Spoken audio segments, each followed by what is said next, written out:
Tell us what you've done, and then we'll get into the Women's Basketball Oversight Committee. Well, Tracy and Tammy, thank you for having me. And I want to hang out with you more because that was a really nice introduction. So thank you.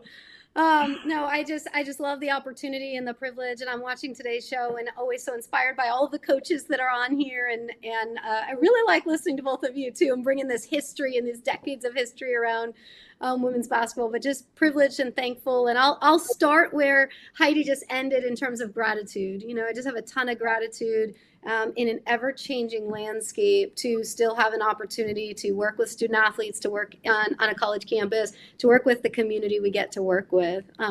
So I'm thankful to be here. And certainly I'll say in terms of women's basketball oversight, just really have a lot of gratitude to be part of, again, this game. Having shifted, I came up as, it played collegiate basketball, was a college coach, transitioned into some other roles, and to come back and be able to be an athletic director, but also find a way to stay really closely tied to the game and hopefully supporting growth of the game is really special to me.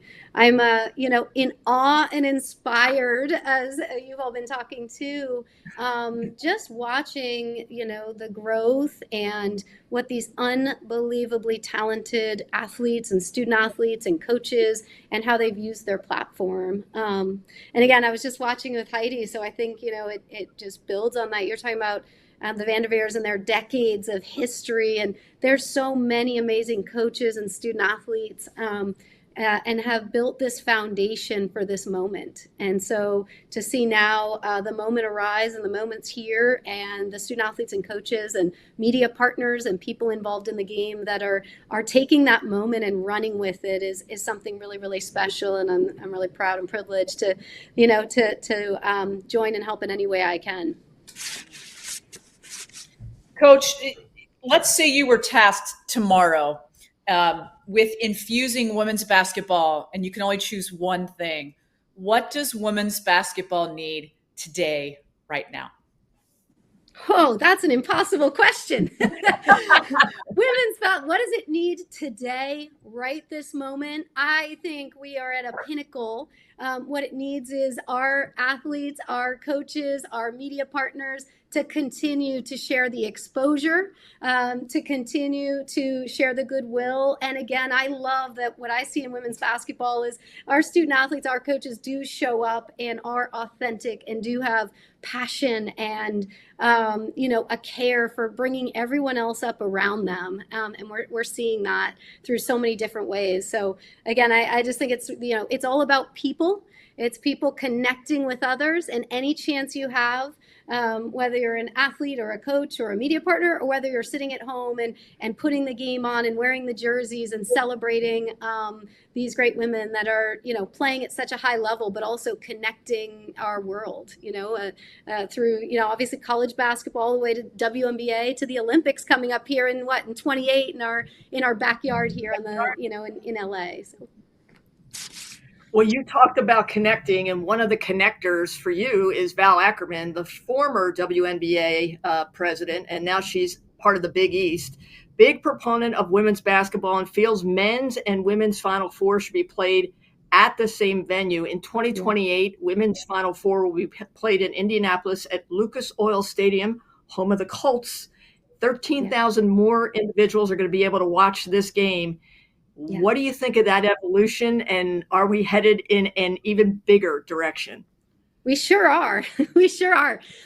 Val Ackerman, first of all, is one of those people, right? We talk about decades of history and foundation and growth and white papers she's written and how she's grown this game. So to sit on women's basketball oversight with her, I just feel like it's a privilege to sit as a sponge and learn and grow and listen to her experience and grow from that. In terms of where the women's basketball and March Madness is going, I mean, how amazing we are at the point we're at, and to see the Lucas Oil Stadium come into play in 28, and you're going to follow that by the Aladome in San Antonio here after that, right? So you're doubling capacity in terms of the fans that can come into the women's basketball Final Four. Having the great privilege to be at Final Four for decades now, as you both have too, and even the last couple of years, I've been amazed. First of all, you see how quickly you sell out.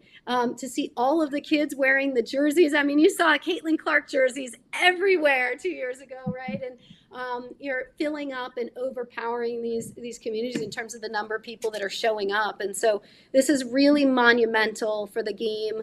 I think there's two things that are exceptionally monumental. That's the location, the growth of March Madness, the attendance and visibility, and then certainly another piece of that is the performance unit. So, women's basketball, a year ago, we have this monumental vote, and we finally have a valuation of 64 million in terms of multimedia rights. We all think it could go higher, right? But that's a great starting place. And then to come out with a unanimous vote last year to include in the NCAA and for Division I collegiate women's basketball programs a performance unit. There's been one for men's basketball for quite a long time. We've had an academic performance unit, really solidifying that mission of academic and athletic performance. And now to add the first women's sport, women's basketball, to have a performance unit for for winning and outcomes in March Madness. Again, it's just monumental, and I hope a step for women's basketball and a step for women's sports, actually, frankly. How has the name, image, and likeness and just the ability for these student athletes to be able to go out and get their own sponsorship? And you've seen so many women's players sign deals, and they're representing companies, and that gives them more exposure. And I'm just wondering how we can continue to bolster that, continue to support that. What might you see in your vision? You're a visionary.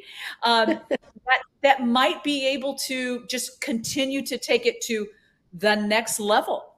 Yeah. Well, I think that exposure is everything. I mean, I remember being a young kid watching, and I didn't see women's sports on TV much. I knew about the national champion, but didn't get to watch it as much. So really, that visibility, that exposure, young girls and others being able to see these women competing at this high level and these coaches coaching at this high level is just massive. And so, I think the exposure throughout, whether that's TV commercials, whether that's sponsorship of different brands, I think it's time. And as an industry, we needed to move into a place where student athletes and students and athletes in general can really realize their true value and be able to engage in some of these industry standards. So I think, it's an exciting time. You're looking for growth all across the board, collegiately and beyond. But yeah, I think exposure is massive. And so that plays into the commercials, the media space, the social media influencers, the product influencers that are women's basketball players out there and athletes out there being able to share their name in authentic selves, but also being highlighted for being these, superpowers in terms of athletes. Kelly, you talk about making an immediate impact when you are moving from interim athletic director to athletic director at UC Santa Barbara. You pick Jo Evans, and she wins a Big West title. You get Renee Jimenez, and she gets 18 wins her first season. And it's looking up for both of those programs. How are you doing it and changing the face so quickly of UC Santa Barbara women's athletics? Yeah. Well, first of all, again, it's gratitude, right? I have incredible gratitude to be able to work with the amazing coaches I work with across the board. And we've got 20 programs, and you just mentioned two really special ones. And I look to, my goal as an athletic director is to help serve and support and lead alongside our head coaches. I want them to have the people in terms of their staff, the resources they need to recruit and retain, and the support and engaging community throughout our activities. And so, yeah, I look at, like I said, this is a great privilege and a job, but the privilege of being an athletic director is to serve and support and connect and work with the great leaders that our head coaches are. So to be surrounded by Renee and Jo and amazing head coaches, I mean, that's where it starts. They're the ones that are going to lead the direction of the program.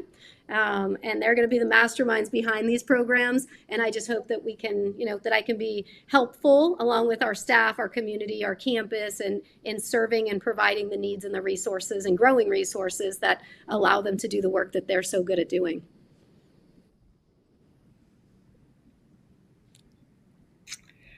Kelly Barsky, thank you so much for spending time with Tammy Blackburn and I. We can't get enough of you, and neither can the conference or women's basketball and softball. So keep doing what you're doing, and we are so lucky to have you in the Big West Conference.